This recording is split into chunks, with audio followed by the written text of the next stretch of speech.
Hello and welcome to Commentary and Analysis. This is the fourth one. Another sub 5 happened that was a world record, 440.983. This run was wild to get. I have no clue why it happened, but it did. I wanted to treat this as a base level commentary analysis since it is the current... I'm speaking a little fast. I want to treat this as a lower level commentary analysis, so if you already know how SI works, like you've played enough SI to get like a sub 6, none of this probably matters to you. But I wanted to go through this once with that lower thing in mind. I then wanted to go through it again, but with like a lot of other higher level things to keep in mind, like that's where I'll care about EBM and stuff, right? I'm going through this as if you have never heard of Stranded Isle before. That's kind of the point.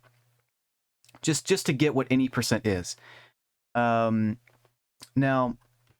I also want to walk through what was going through my brain the second time through, because it'll probably be a bit less to talk about there, but nevertheless, I'll try to separate it into chapters, so that way you can just skip to a part that matters. I won't try to leave anything out.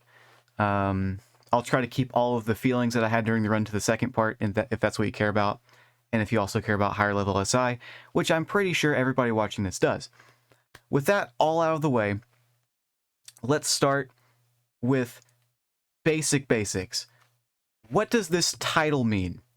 That's how basic we're talking to start. So, Stranded Isle is not technically the name of the version I'm playing. Yeah, if I skip right here, it says P-Craft. So that may be a little bit confusing if you haven't been involved with community at all.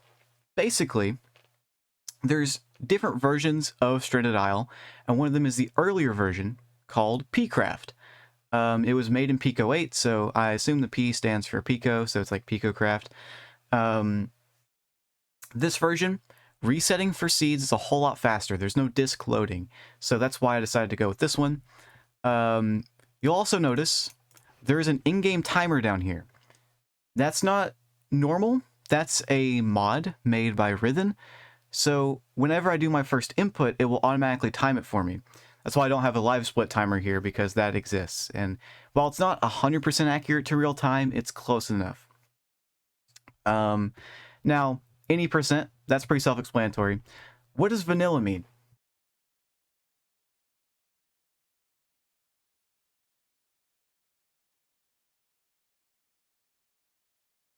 Glitchless, so that means you can't do duplication, which is a thing you can do in this game. You can dupe, but in this category you can't. And then the sub 5 series, basically I was just doing a bunch of runs. Every time I got a sub 5, I uploaded it.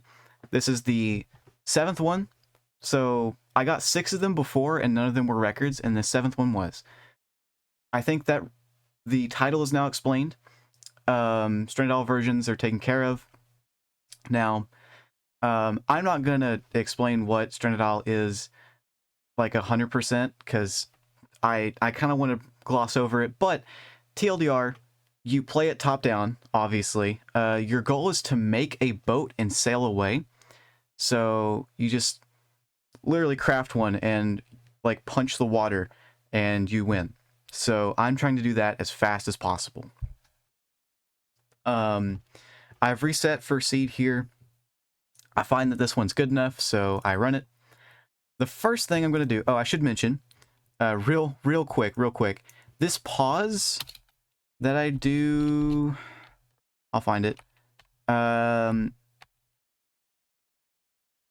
pause before I start the run, if it is this pause menu, it's perfectly legal to pause like this before you do the run. Just keep that in mind. If I do it during the run, that counts towards my real time, so it's not really legal there. Like, it pauses the in-game timer, but real time, it'll count it. But here, it doesn't start the timer. Any other input will. Just keep that in mind. So I start by punching a tree. It drops 2. I immediately select the workbench. That may have looked weird. I'll walk through it real quick. Basically, this menu here, you always start with a workbench and a pickup tool. This lets you craft things, this lets you pick up this, or this lets you pick up that. That's all you really need to know there. I can just immediately menu.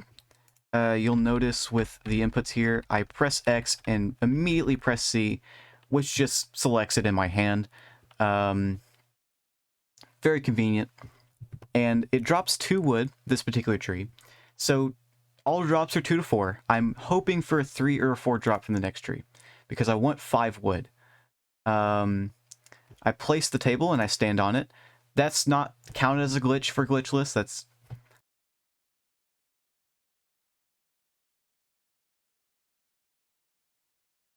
It drops 3 wood. That's perfectly fine with me. That means I can craft a wooden pick right here.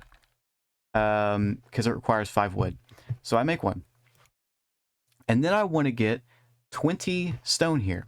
This also is random, from 2 to 4 of dropping. You can go into the cave via the ladder here. The cave has other stuff we'll need later in the run. The iron and gem in particular. We'll need those too. We'll need enough of that. But right now I'm just in here to sort of see what the cave looks like and get some stone, since on the surface there's not as much as I'd want there to be. Then I make a stone bench and make a stone pick. That requires 20 stone. The stone bench is 15, the stone pick is 5. And then I'm going to get some more stone. I'm wanting 19, so I can make an axe, a shovel, and a sword. The sword to kill these zombies, the axe to chop these trees, and the shovel to shovel this. Like that, literally like that. You'll see me kill a zombie here and chop down some trees.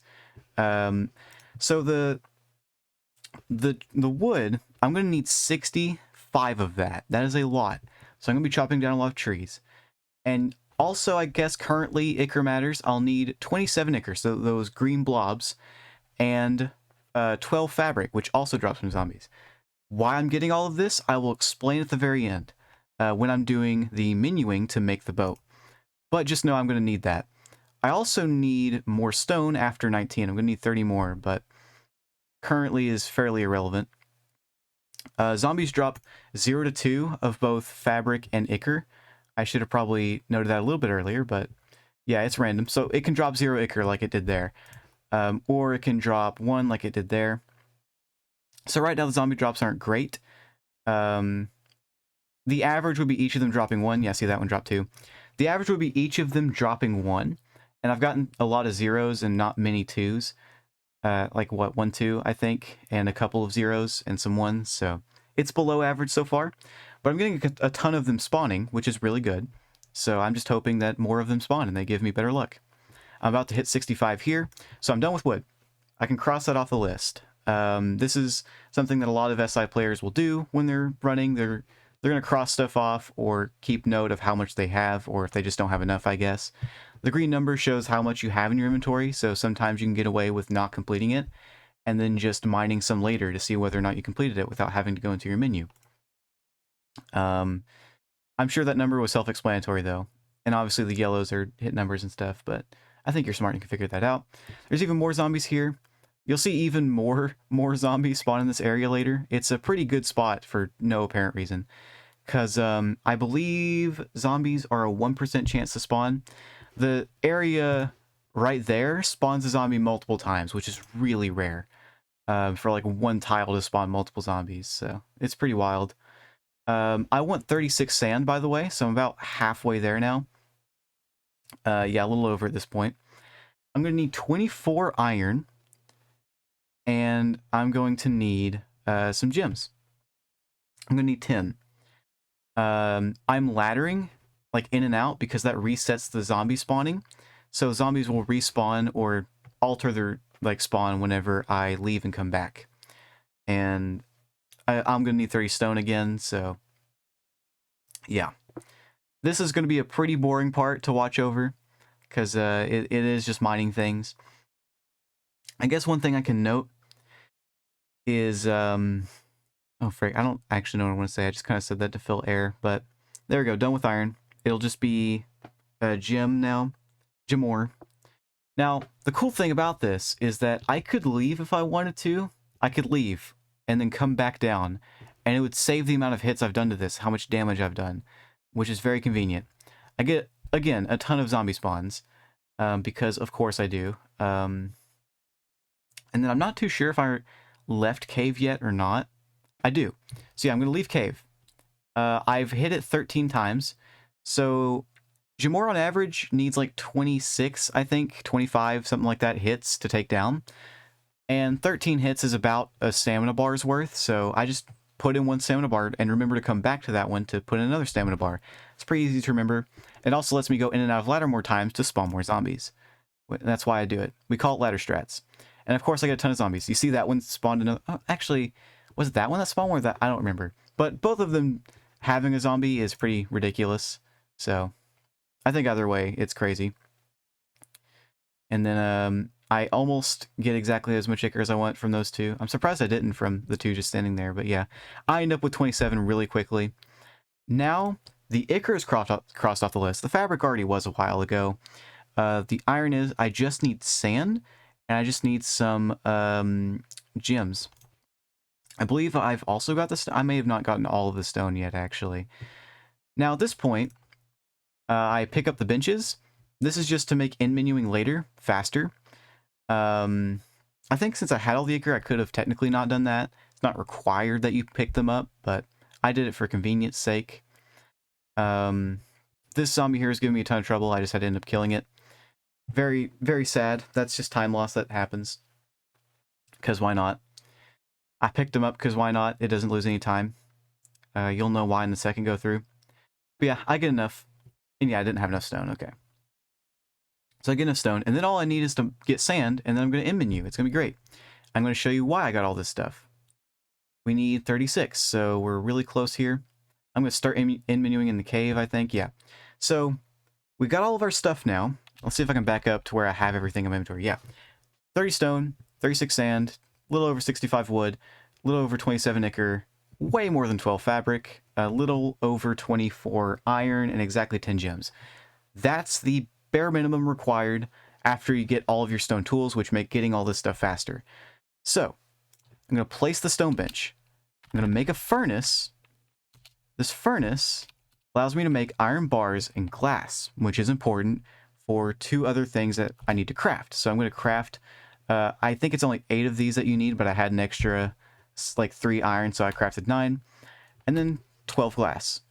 Then I'm going to make a factory and a chemistry lab. I go up first. Let me back up just a little bit. Just a little bit. I go up to the factory first and then down to the chem lab because it's easier to just go up one and then select the chem lab when I go into this menu. So you can see I just had to go up a single time. That muscle memory has been built into me. It might be technically slower, but that's just how I do it.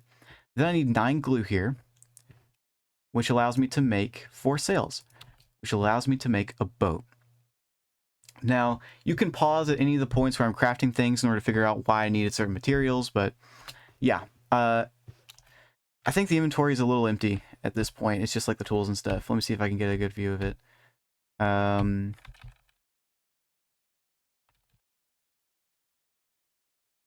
Yeah, so I think the shovel is up there somewhere. But yeah, it's just the remnants. So I pretty much had everything I needed perfectly. Just some extra stuff. And now I'm just trying to find water. Water wasn't very close, so I just went to that one. It was close enough. If it's closed off, it doesn't matter. I don't know why that unmuted. If it's closed off, it doesn't matter. Like, if it just, like, closed right here, who cares? It's water, so you're just going to sail away into the land. It's fine. And there you go. Beat the game. Fantastic. That's the first run through. So if you didn't understand anything about SI, I hope that sort of helped a little bit. Frick, did I forget to say like sand dots and stuff? I might have. But for the most part, I think I covered everything I wanted to. I'm going to go back through it again. And this time it's going to be a lot more in detail. Also behind the scenes a little bit. It starts on a black screen because I accidentally closed the game and I had to reopen it. And it took a moment for OBS to pick it up, so you only get like 1 frame of the title screen here. Yeah, it's like, what, 4 frames, I guess. Not preferable, but it is still verifiable because I have this screen at least before I enter the seed. So, it's fine. It's okay. I decided to run this seed because the area was really good for zombie spawns. I saw this open area and loved it. The tree wasn't right in front of me, which would be easy time save. I wouldn't lose half a second to that if it was in front of me, but I just figured I'd take it at that point. Why not? I also saw a pretty easy plunge setup right here. So with all that in mind, or I guess right there too, but I didn't see that at the time. So with that in mind, I decided to run this seed. And I get the plunge this run, which is pretty sick. I got the plunge in this world record run, which I believe I only did in like bread percent before, so sick. In case you're wondering what a plunge is, and you were watching the first time through, a plunge is basically, I swing, I press X here, I place it with X. Place and mine are the same button, so this swing, like placing it is actually, it's actually a swing, it actually has a hitbox. So I hit it with the exact same button press, which is pretty sick. So I stand on top of it, I save a punch. It's a place punch or a plunge. And then if you don't know about EBM, which is sort of why that matters, and sort of why I have to play this sort of fast, basically, I think that's a fairly representation. I didn't want this to fully empty out, so I did 8 punches, and that was good enough. Or I might have did it like a little bit early. Hold on. Just checking here. Oh, I was a little bit max there. Yeah, no, so... you can see I pretty much perfectly emptied it there. You can actually get away with an extra hit. You can get away with 9, but I think 8's supposed to be the max. Whatever. And I have to not let this fill by the time I start mining stone. If I mine some here, it might fall into the table, so I try to go up here first. I also don't want to go into the ladder immediately. If I mine this one first, then I can sort of just like line up on one of these two and then mine down or right. Whatever my preference is, I decide to go down. You can see one of them falls to the ladder, so I use that as an excuse to go down the ladder and see what the cave's all about. There's also a zombie to the left of me when I was entering this cave. I didn't want that zombie there because I didn't have a sword yet. Picked up that stone while I was at it, made my stone pick. I decided to just stay on the surface here, which is obviously a good decision because there was a ton of zombies, but I couldn't have known that. And I got just enough. I was a little, like 2 over. Just doing some EBM stuff here. Making sure my bar doesn't fully empty out. Which I do a fairly terrible job of, I think. Like, my wood pickups in general are bad. I leave one. I didn't, like, axe that one in order to save a little bit of bar. I walked to that one instead of mining that one. So it's not perfect. I could point every one of them out, but I really don't want to. I'll save that for Araman since he cares about EBM, or pretends to at least, or Lily if she wants to do something like this, but I'm not going to focus so hard on it anymore, because frankly there's a lot of EBM mistakes this run. I swung once too early there, that's a new one. But yeah, I think the rolls on wood were alright. I don't think it was very special. It was not good, not bad, at least as far as I can tell, just watching it. Of course, the zombie spawns were ridiculous. Yeah, that EBM was terrible. It was full the whole time there. Yeah, and like, I kept going after zombies, but I don't think I needed to. Like, even at the end, there was like a couple of extra zombies, so I didn't need to go after all of these zombies. And I was sort of trying to keep that in mind, so I didn't go after that one bottom left, because that would have lost some time. I had to go over an ocean. But I also could have just not gone bottom left while there was not a river separating it. I probably could have just gotten away with the one on the bottom and not had to kill 2 zombies, you know? Or I guess 3, because there's one in the trees. Oh, frick, how many were there? Dementia moment. Yeah, there's 2. Okay. So, yeah, I probably could have avoided killing the one in the trees at least. Save a little bit of time. That was a pretty cool ladder, but I didn't end up actually needing to go kill that zombie up top right, so I just didn't bother. I probably could have ladder stratted a bit more here, but I guess I just didn't because I wanted to cross off the list. You know, I wanted to finish the iron, so I didn't make the mistake. That was a little weird, but just didn't figure I'd be killing the zombie that early. I thought it would be, like, right enough. Then we finish off the iron. Unfortunately, that gives me 2, but whatever. Time save for the next run, Lamal. I go after this one to open up this space, and I already mined all the iron, so I kind of had to go for that one. It was really the only good option, and I had my bar basically empty, so it was fine. Also, there ended up being 4 zombies in here that gave me, in total, it looks like 5 ichor, so, you know, good expense, good expense.